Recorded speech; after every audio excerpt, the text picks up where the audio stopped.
Hey everybody, welcome to the Daily Objective, and we have an interesting topic to tell you about today. Trust me, it's interesting. Owning the Libs and Turning Point / Turning Point USA. There's a lot to get into there. I just want to give you a little brief crash course in my understanding of the sort of history of the culture as it pertains to this. There was a time, 10 years ago, or even much less than that, when to be alternative, to be sort of punk rock meant to be a hardline, raving Democrat, hating George Bush, the president, never saying a negative word about Obama. So like you had to be left-leaning or neutral in order to be remotely alternative or edgy.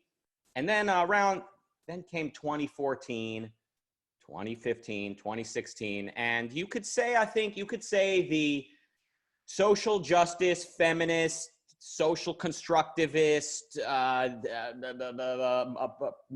postmodernist. You could say that the members of that, the proponents of that philosophy, you could say they cashed in on the premises held by the punk rockers and told them with their purple and pink hair that to be an actual rebel means being careful not to offend anyone, and everyone needs to be careful what they say, and everyone needs to apologize for being born with original sin.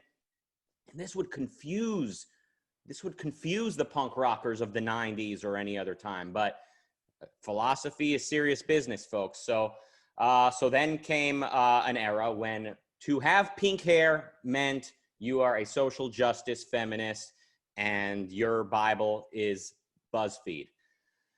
And then came the opposition to that very quickly, which was very adamant on retaining the offensive attitude, the I can say what I want, the sort of rugged, loosely rugged, individualistic attitude, you could say, which you can then say the conservatives cashed in on some of their premises, saying, oh, yeah, absolutely. To sort of be opposed to the social justice crowd means to be religious, means to have family values, means to be nationalistic, means to see the good in Trump. So we see a lot of cashings in on people's premises.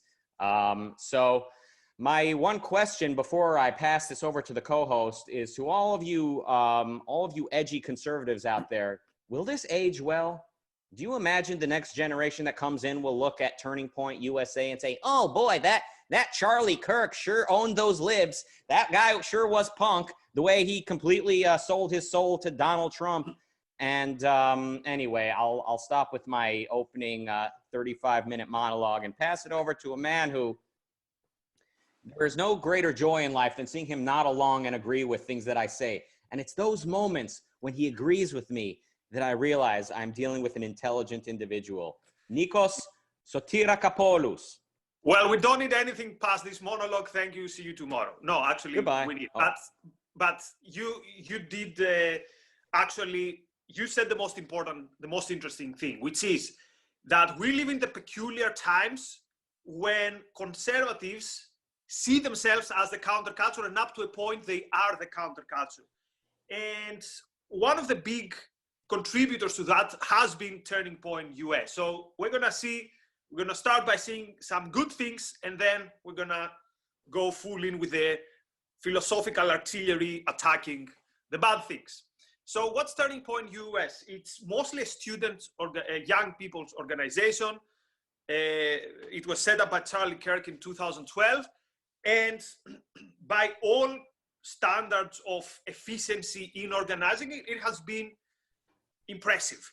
The impact it has had is impressive. And doing the research today, the thing that really surprised me is how young actually Kirk is. I thought he was somewhere in my age, which is 30 something. Turns out he's quite young. And also he's I wouldn't say he's lieutenant because quite often she's the front woman. Candace Owens, she also had a big impact, and quite often taking very, very brave positions that for others it would be difficult to take.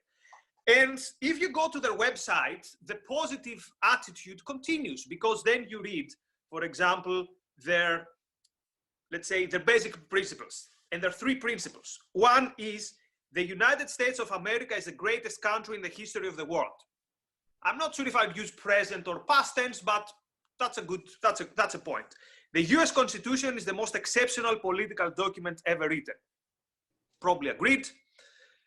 Capitalism is the most moral and proven economic system ever discovered. So up to this point, we're like, that's exactly what the world needs. A youth organization that's going to fight back based on these principles. And then you go on their shop, and you find a t-shirt which says taxation is theft. So it's like, okay, where do I sign in? But when you go to sign in, you notice something weird. You notice that since 2016, this group has been fully in support of Donald Trump. And here is where the weird stuff happens. And then you go further in the website and you see the line that explains everything about what's happening with Turning Point US. And it says, we play offense with a sense of urgency to win America's culture wars. And I think this is the key to understanding Turning Point US. So beyond all these good things, Turning Point US and people affiliated with it, like Candace Owens, they have made some statements that have very little to do with this, with all these principles. So for example, if taxation is theft, what are tariffs on the borders? If United States is the most moral and proven, if capital is the most moral and proven economic system in the world, then why do we need a central planner in chief like Donald Trump? So, and you could start thinking why these inconsistencies, and the inconsistencies are because I don't see this as an ideological movement. I see this as a movement whose main aim is to, quote, own the libs. And that it produces a lot of videos that says Kirk or Candace Owens destroys, capital letters, the libs or whatever.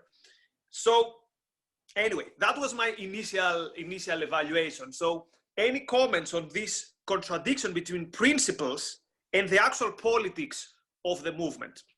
I think there's sort of an internal sort of civil war within conservatism, which has always been there to an extent. There's always been like the side of conservatives that say religion is the most important thing, but also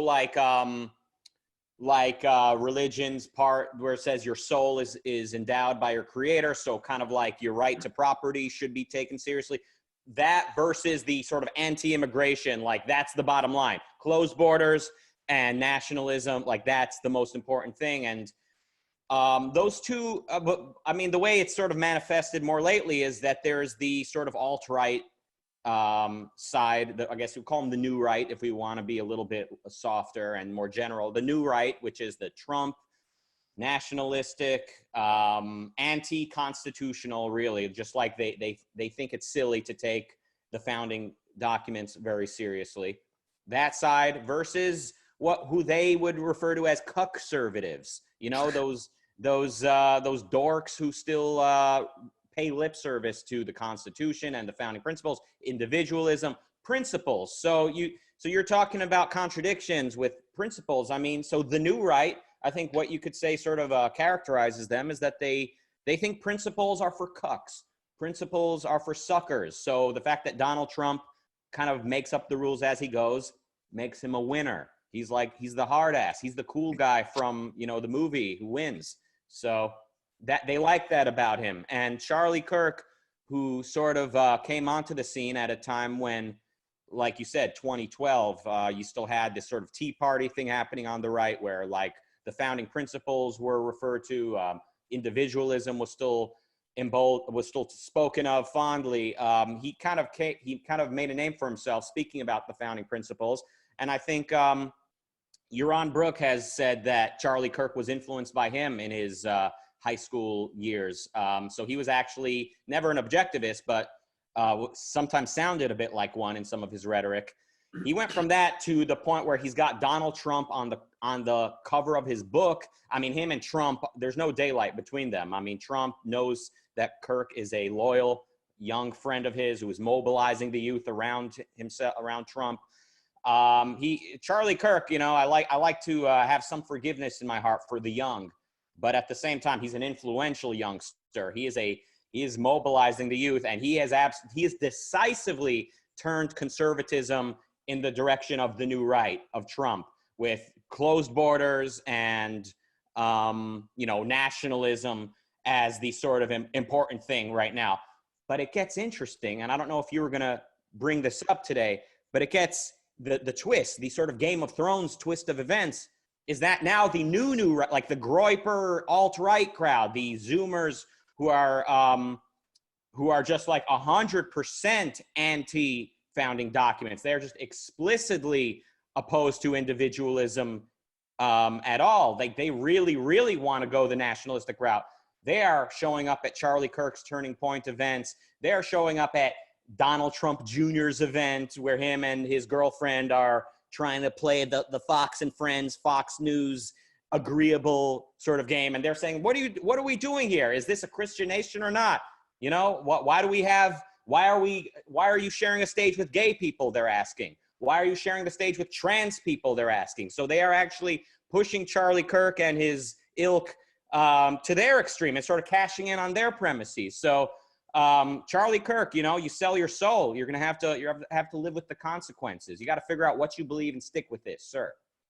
Yeah, to be fair, for the alt-right, Charlie Kirk is part of the conservatives, and I don't think there's any doubt that they're in opposition to each other. So we're not accusing the Turning Point of being quote alt-right or anything like that. But what we are accusing it is to betraying these principles, as you said. And for me, the worst example was Candace Owens. And again, she's very good on many things. But I lost a lot of hope when she said that burning the flag should cost you your citizenship or something like that. So she proposed something like the equivalent of criminalizing the burning of the flag, which shows that you don't understand these principles. And I've said it before, I will say it again. There is a reason why conservatives, their only chance is the culture wars. Because the culture wars are easy. All you have to do is be edgy, stick it to the other side, have this bombastic, very lively attitude, and they're very good at it. But culture wars is usually a mask hiding that there's not much ideologically behind. So if you support, for example, Trump's trade policies, you don't understand capitalism. If you support that if you burn the flag, you should be penalized, you don't understand the Constitution. So the culture wars is a symptom, and it's a symptom of the right and the left not being able anymore to fight the battle of ideas. So they fight this mud battle. I throw you mud, you throw me mud. And quite often, I think they don't even understand, even within the culture wars, what is the right position. So, for example, a Turning Point, both in the US and in the UK, have had a program which is, it has different names in different countries, but it's something like Professor Watch List. This means that if your professor is giving you leftist propaganda, you save them. Now, you have the right to do so in a way, so that's not the same as canceling, I guess, but me being an academic, that's super annoying. Because you know what? If you disagree with me, raise your hands and tell me that you disagree. Or bring it somewhere else. Deal with it deal with it with the dignity that you can stand for your opinion. The last thing I want is, without me realizing, a student posting somewhere, oh, this crazy Greek bearded guy named Ayn Rand, and I did a bit of Googling, and Ayn Rand is a racist and a bad person and hates the poor, right? So this urgency to stick it to the other side quite often leads to these bizarre examples. And also, you mentioned nationalism, specifically with Turning Point UK. It looks like it goes more towards that route. So in Turning Point UK's website, we see a student movement for free markets, limited government, personal responsibility, and duty to others. What is duty to others? And then there's a blog there. And again, a blog does not picture the whole movement, which says, I'm a nationalist, baby, yeah. So my understanding is that what's happening here is these people, for example, they see Jordan Peterson, he talks about duty. It's like, that's the edgy thing to do. These are the hedonists, we're going to be the duty to others.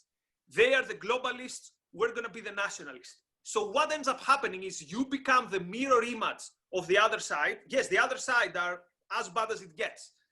But by being their mirror image, you're also becoming equally, no, maybe not equally, but you're becoming really bad. Yeah, look, I mean, in politics, once we have a lobby system and once people generally accept having a lobby system, basically that the job of a politician is to pick winners and losers. Let's say they're pro-union and they're anti-billionaire, for instance. And another politician says, no, I'm pro-big business because it creates jobs.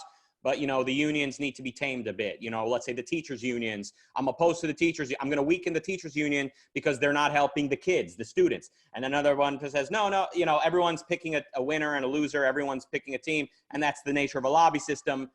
So that's the type of government that is not limited by any principled rule of law. It's just, they're just here to use the law to benefit someone.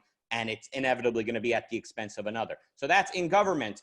When we agree that the lobby system is the way it is and the way it ought to be, as most people do, unfortunately, then it becomes an impossible argument to have an impossible conversation. If you cede that premise that the lobby system ought to be there, it's impossible to win. Nobody wins. Everyone's always going to be at each other's throat, and life becomes a zero-sum game. So I bring that up to bring it back down to the philosophical level. When we have mixed premises, you know, it becomes kind of like a lobby system of the soul, if you like. You like that?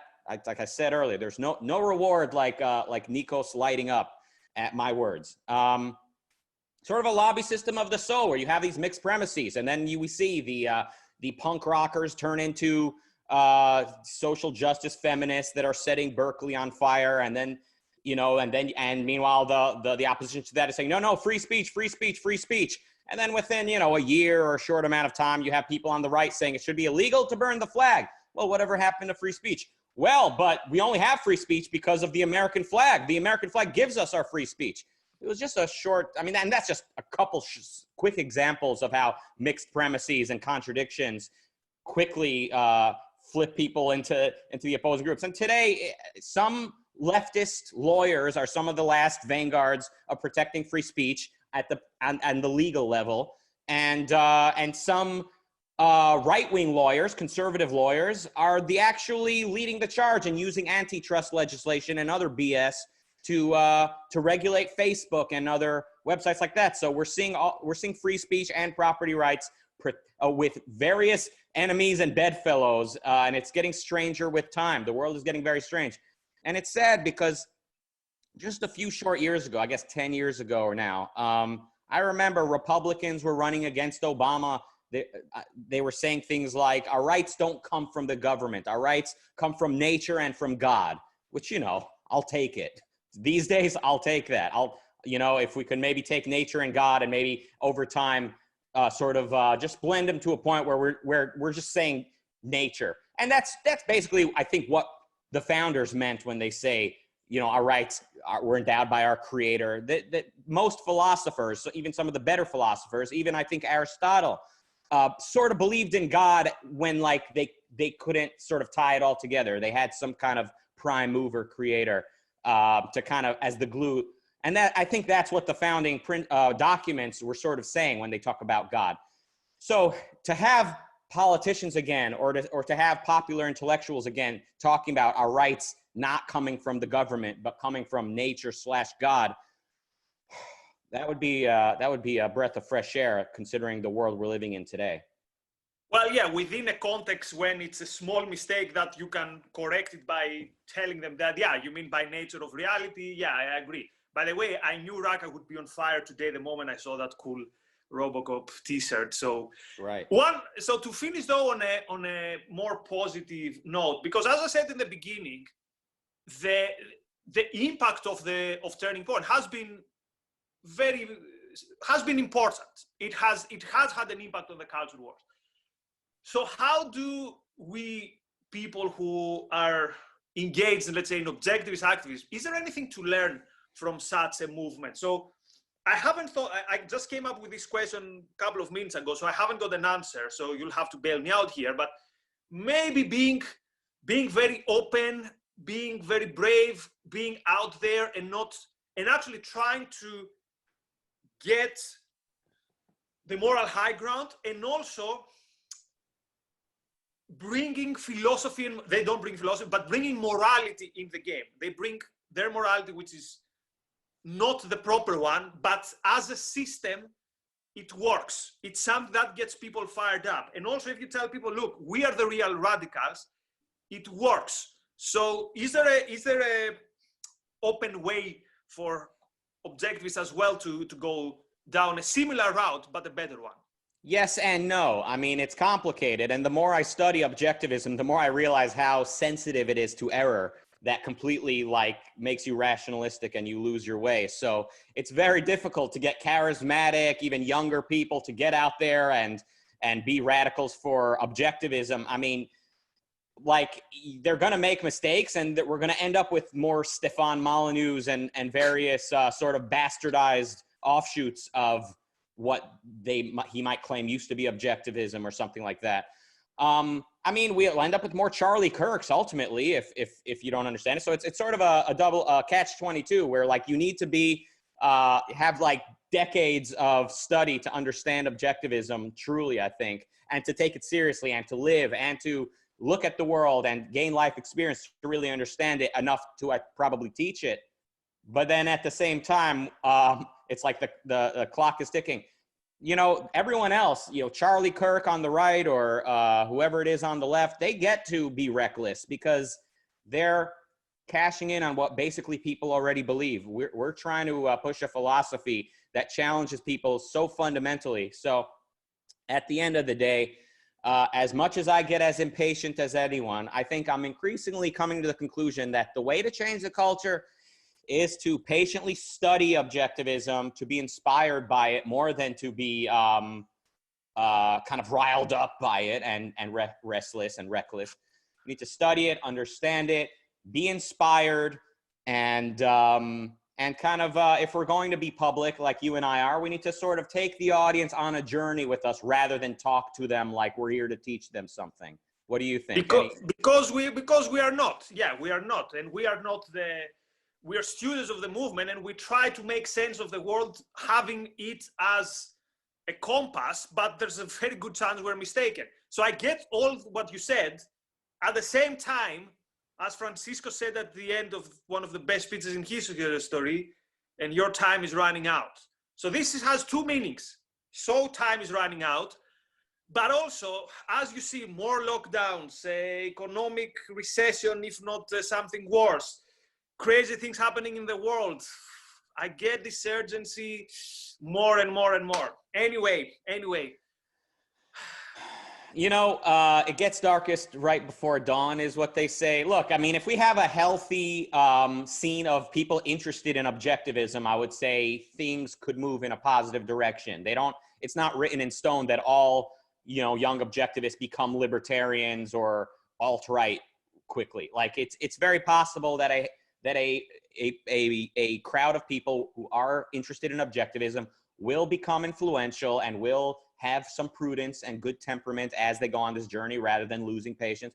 It is possible that good times are ahead. Like, we don't know who's watching this right now. Like, somebody could be, you know, inspired to read The Fountainhead, and next thing you know, not next thing, but within, you know, 10, 20 years from now, the next Leonard Peikoff says his journey began with watching us talk about how hopeless things are and how much we're losing hope and running out of time. We never know. It's hard to say. Let's end on that optimist note, although 20 years, I don't know. Can we do it faster? Anyway, that's not something that we can order. Okay. Thank you very much, everyone. See you tomorrow. Bye-bye.